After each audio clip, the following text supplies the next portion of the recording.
Hey you guys, welcome back to my channel. I am finally sharing my cookie recipe. These are brown butter chewy chocolate chip cookies. The final recipe has dark chocolate chips, but we do like them with semi-sweet or dark chocolate. This recipe has gone through so many versions, it's crazy. The first thing that I do is brown the butter. That's because it needs time to cool off and just come to more of room temperature, and I like the recipe better when it's kind of solidified in a way. So I did let this go over just a hair over. It looks a little burnt. I promise it's not. You'll see that it's like a light brown color. Just go ahead and brown that. It's much easier to do in a light colored bottom pan. All of my pans except for the white one that you can see is dark colored, and I hate washing the light one, so I went with the small dark.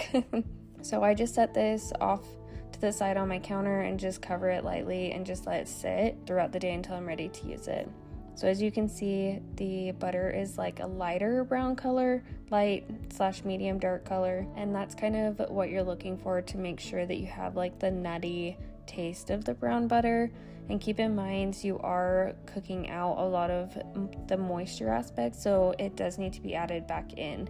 So we don't use real milk at my house, we just use oat milk. So I just added, I think it's 2 teaspoons, but I'm not looking at the recipe right now. So the recipe will be linked down in the description so that you can download it and test it for yourself. But I think it was 2 teaspoons. I can't remember. So after I mixed in the milk with the butter, I like to do that first because then it's not like affecting any of the creaming of the sugars with the butter. But I go ahead and add both the sugars in. We use mostly light brown sugar in this recipe. It makes like a chewier cookie, and we just prefer that. So after I cream together the butter and the sugar, which takes about like a minute, I would say, on a medium speed, I went ahead and added the eggs.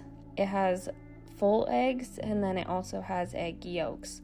So you'll just need to set aside the whites for something else. I don't know, an omelet or cook it for your dog or something like that. I went ahead and added those, and then I turn on the mixer to about medium low to medium, and you want this to mix for a good like 2 to 3 minutes until it gets nice and thick, like you can see here. And after I added the vanilla, I just quickly mix that in one more time before adding all of the dry ingredients. Next, I put in the flour, the salt. I use quite a bit of salt. This recipe has gone through so many versions with different ratios of salt, but because you use unsalted butter for browning of the butter, you really need to add a little bit more than you would think.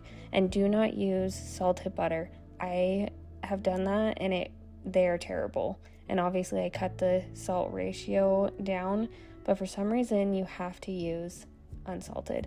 Also, please excuse my child's pull-up. It's gonna make an appearance. It is clean. I like to mix together the flour just a little bit so I don't have flour flying all over when I put it back in my mixer, but I only mix for like a couple seconds because you don't want to overmix any type of cookie dough. And then I was doing another test. I was testing semi-sweet chocolate chips versus dark chocolate chips. So I just went ahead and split the dough. Keep in mind you don't want to mix it too much here either. Just a couple of turns to get the chocolate mixed in.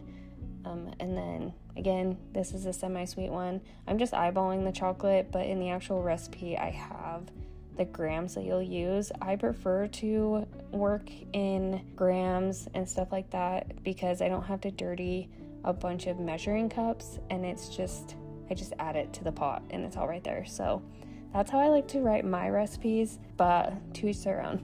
So with this, you want to cover it and set it into the fridge. You can bake them immediately if you wanted to, but they'll go super flat. And then if you bake them in 24 hours, like I did here, you'll see at the end, they'll still be a little bit more flat than if you really let them rest. You can let them rest in the fridge for 2 days and then freeze them, but freezing them makes them even better the longer they're in your freezer. So just keep that in mind. And then sometimes I like to pre-salt them. Most of the time I don't, but I go ahead and flash freeze those. This is what they look like after 24 hours sitting in the fridge. They're so good, and I hope you guys like them. So yeah, let me know if you like them and if you try them, and I will see you in my next video. Bye.